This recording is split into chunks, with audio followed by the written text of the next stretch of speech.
We did all our flights at night because they weren't the fastest plane or the most heavily armed. As I said, one tail gunner, one in mid plane, one in the nose, and that was about it. And that was machine guns. So you can see how much protection a plane had. They'd be operational every night.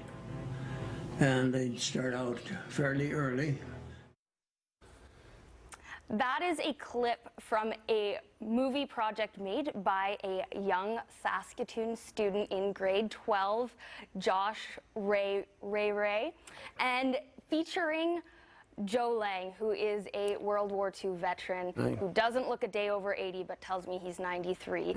So they're joining me here in studio to talk about the project. It's very interesting because it's a project that actually bridges the gaps between ages, so bringing in a young student and a senior to talk about a subject. So Josh, do you want to tell me first about your experience with this project? It's really interesting because this program is all about breaking the stereotype and misconception that we have towards older people that prevents them from living their life to the fullest. So at the same time, this program really taught me about the history, like really getting to know someone. Joe right here, a veteran. So yeah, I always say it's almost like being in a history class at the same time doing something I love, which is film. That's great to hear. And Joe, what was your thought about meeting Josh, bringing him into your home and telling him your story? Well, it was, of course, as I said, it was a lead up to it. I was just told that this was going to happen. And I said, well, whatever, we'll take part of it if that is the case. And of course, they told us basically what it was going to be. But I found out that when he got there, he had more questions almost than I had answers. But we got through it all right. You got through it. You were telling me it was about a 3-hour question answer roughly. Filming. What was your favorite moment from it?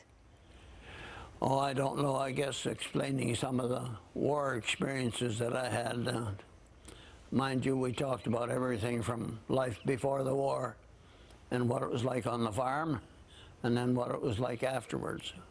So it was, but I think the main topic was talking about the war and what happened in some of the cases that we were experienced.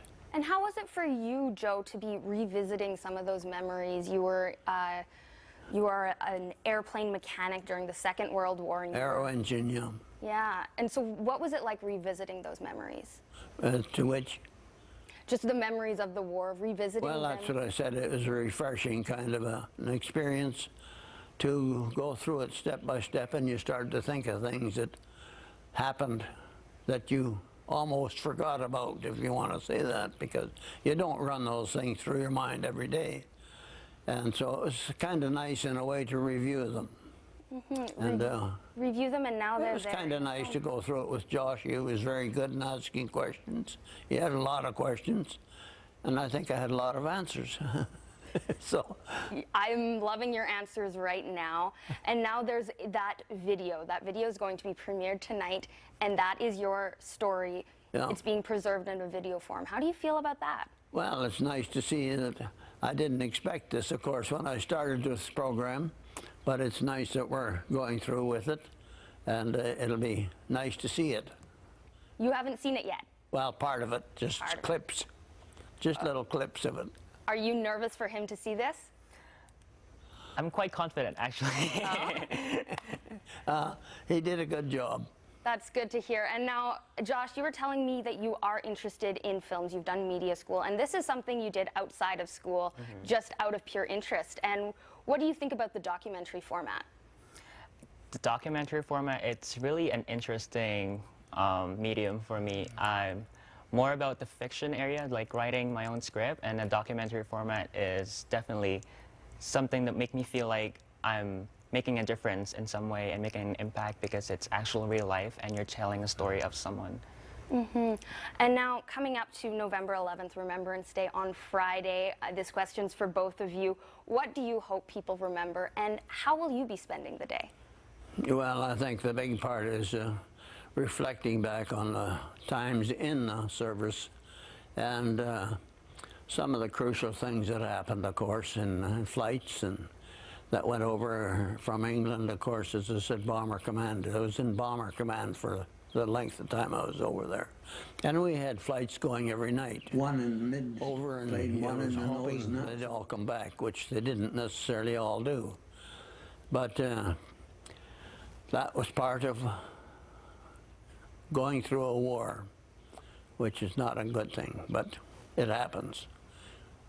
So it was an experience that I'm glad in a way that I had, but not in a glad way that it happened, because we lost lives, and every night you'd say, well, how many are coming back? So that was part of the living through it all, and it was an experience that you wouldn't have normally. Of course, in ordinary life, you'd probably be on the farm stooking or something like that, you know what I mean? But in the Air Force, taking your classes and getting to where you could actually do some good, it made you feel good that you had that chance and that opportunity. And how will you be spending Friday? Friday? For Well, remembrance. we're going to have a memorial service right at the Franklin, and we'll be taking part in that, of course. And Well, on Thursday we have a Remembrance Day ceremony in school, so that's nice. And I always say I'm always fascinated by the amount of attention Canada give to the veterans, because we didn't really have Veterans Day in the Philippines. And coming here, it's really surprising how everyone's really involved and have this kind of attention towards them. That's really nice. well, thank you guys both so much for joining me in studio right now. Again, if people want to see these videos, check out ageismore.com. They should be available. They're premiering tonight. They have their red carpet gala. I'm sure you're excited for that, to show everyone the work you've put in. And I'm excited to see more of these projects. There were 11 students in Saskatoon, is that right, who did this? that's right. So 11 students, 11 of these projects premiering tonight. It's a great cause.